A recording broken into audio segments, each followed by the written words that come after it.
Prisão do Arthur Lira começa a ser especulada no Centrão. Tem liderança do Centrão falando que o futuro do Lira é ser um Eduardo Cunha. E a gente sabe que em política não existem meias palavras. Se eles estão falando do Cunha, é por conta da prisão. Se fosse a respeito do capital político em frangalhos e esse vai ser o destino do Lira, poderiam falar do Rodrigo Maia. Mas não, estão falando de Cunha. Se estão falando de Cunha, estão falando de prisão. A gente sabe que o Arthur Lira se indispôs com muita gente na esplanada dos ministérios, ele está enfraquecido, está causando indisposição também no Congresso e vai ser derrotado na sucessão da Câmara dos Deputados. Então, no meu ponto de vista, se estão falando de Cunha, é sobre a especulação da prisão do Lira. Mas você vai colocar nos comentários, o Centrão está especulando o enfraquecimento do Lira ou estão especulando a prisão do Arthur Lira? Você quer que ele seja preso? Isso enfraquece ou fortalece o Lula? Coloque nos comentários, deixe seu like se você quer que o Lira seja preso e se inscreva no canal. Essa história toda de prisão do Arthur Lira, especulações, foi trazida pela revista Veja. Porque o Arthur Lira ele está furioso com o ministro da Agricultura, o Carlos Fávaro, do PSD.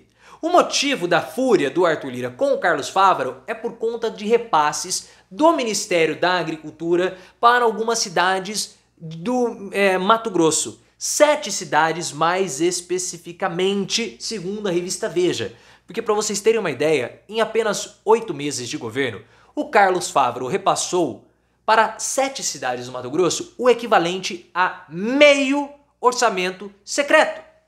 Então, a metade do orçamento secreto que o Arthur Lira tinha para repartir com os ministérios, o ministro da Agricultura já passou para determinadas cidades ali do Mato Grosso. E a gente sabe que o fim do orçamento secreto enfraqueceu os poderes do Arthur Lira. E agora o governo federal está muito mais fortalecido. E isso indica que o Ministério da Agricultura, por exemplo, pode pular o Arthur Lira e negociar diretamente com as bases do Congresso, enfraquecendo ainda mais os poderes do Lira. E por conta disso, uma liderança do Centrão, ouvido, claro, em anonimato pela Veja, disse que o Arthur Lira ele está bravo, se indispôs com metade da esplanada dos ministérios, começou a acumular desafetos à torto e à direito em Brasília, e o futuro dele é ser um Eduardo Cunha. Poderia ter falado de Rodrigo Maia? Poderia, mas ele optou por falar de Eduardo Cunha. Em reportagens passadas, falava-se que o grande temor do Arthur Lira era virar o Rodrigo Maia. Porque o Rodrigo Maia, durante o governo Bolsonaro, foi um todo-poderoso, um primeiro-ministro branco, que não conseguiu forjar o seu sucessor. Era o Baleia Rossi, mas ele foi traído inclusive pelo Democratas, que agora virou União Brasil, e uma parte do Democratas votou no próprio Arthur Lira. Sempre foi falado o nome do Maia, mas essa liderança do Centrão, que a gente não sabe nem de qual partido é, citou o nome do Eduardo Cunha. O Eduardo Cunha, ele era visto como alguém intocável. Especula-se, dizem, né, que ele foi o presidente da Câmara dos Deputados mais poderoso da história, porque ele pautou o impeachment de Dilma, controlava a Câmara com mão de ferro. Mas depois que ele deixou o mandato, ele viu a carreira política dele ficar em frangalhos e foi preso, inclusive. A gente sabe que o Lira não vai conseguir forjar o sucessor. A gente sabe disso. Mas o Maia saiu da carreira política, também teve frangalhos, o seu capital político. Então eu vejo que eles estão falando sim de prisão. Pelo seguinte, o Arthur Lira ele não tem mais poderes. A gente sabe, estamos vendo, e ele vai ser derrotado na sucessão da presidência da Câmara dos Deputados. Ele não vai conseguir forjar o sucessor, muito difícil ele conseguir fazer isso. O candidato do Lira é o Elmar Nascimento do União Brasil. O candidato mais forte para disputar com o Arthur Lira é o Marcos Pereira do Republicanos. O Republicanos tenta entrar no governo Lula, assim como o PP, o partido do Arthur Lira. Por fora, nós temos o Antônio Brito do PSD e o Isnaldo Bulhões do MDB. Esses dois nomes, eles são especulados com uma articulação do Renan Calheiros junto com o Gilberto Kassab. Renan do MDB, senador, adversário do Lira em Alagoas, e o Kassab do PSD. Ambos do governo. Essa articulação dos dois poderia dar votos suficientes para o Isnaldo ou para o Antônio Brito, que é da Bahia, o Isnaldo Bulhões de Alagoas do MDB. O papel do Lula é enfraquecer o Arthur Lira, demonstrando que ele não tem tantos poderes como ele tinha no passado e de fato ele não os tem. Então essa é a jogada para drenar os poderes do Arthur Lira e jogá-lo lá numa condição de baixo clero na Câmara. Isso tudo se soma, esse problema político dele, com os problemas jurídicos. Porque nós vimos que ao longo de todo o ano de 2023, pipocaram denúncias de corrupção envolvendo repasses do orçamento secreto do Fundo Nacional do Desenvolvimento da Educação para Alagoas com a compra de kits robótica supostamente superfaturados, até repasses em dinheiro vivo. As provas contra o Lira, elas são ali interessantes e prejudiciais contra ele. Como a investigação começou na primeira instância e o Arthur Lira tem foro privilegiado, houve um recurso no STF e esse recurso está sendo analisado. Pode ser que esse caso seja anulado. Ah, então o Lira está protegido politicamente e juridicamente? Mais ou menos. Porque semanas depois dessa decisão favorável do STF com o Arthur Lira, o que aconteceu? Começaram a surgir denúncias de suspeitas que o Arthur Lira ocultou o patrimônio para disputar eleições anteriores. Então as denúncias de corrupção, elas acabaram saindo de um lado, mas elas continuam pipocando. O que enfraquece o Arthur Lira juridicamente e também politicamente.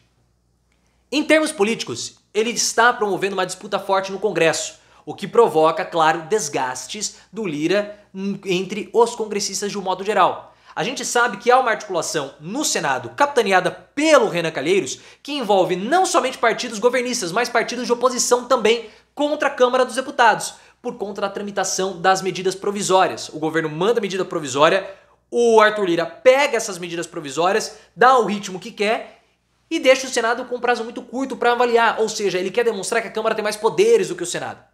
O Senado, de um modo geral, não importa se é PL, se é PT, o que é, quer disputar essa queda de braço com a Câmara dos Deputados porque é uma disputa do poder legislativo.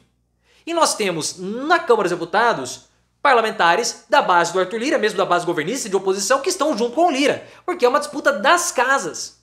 Quando o Haddad falou que a Câmara dos Deputados humilha o Senado, o Lira acreditou que o Haddad estava tomando partido do Senado. E aí começou todo aquele quiprocó, aquela situação de vai ficar assim, vai ficar assado, o Arthur Lira fez beicinho, cancelou reunião com o Lula. Porque o Lira, ele teme também ao aumento das influências dos poderes do Renan Calheiros. Porque o Renan Calheiros está fazendo um lobby absurdo para que o Bruno Dantas, que é o presidente do TCU, seja indicado para a vaga de Rosa Weber como ministro do STF. Se isso acontecer, vai ter o próprio Renan Calheiros praticamente no STF, que é o principal adversário do Lira. Em Alagoas, ninguém sabe por que o Renan está tão impetuoso contra o Lira. Nem o próprio Renanzinho. O Renanzinho está falando pro pai, dá uma baixada de bola, dá uma acalmada.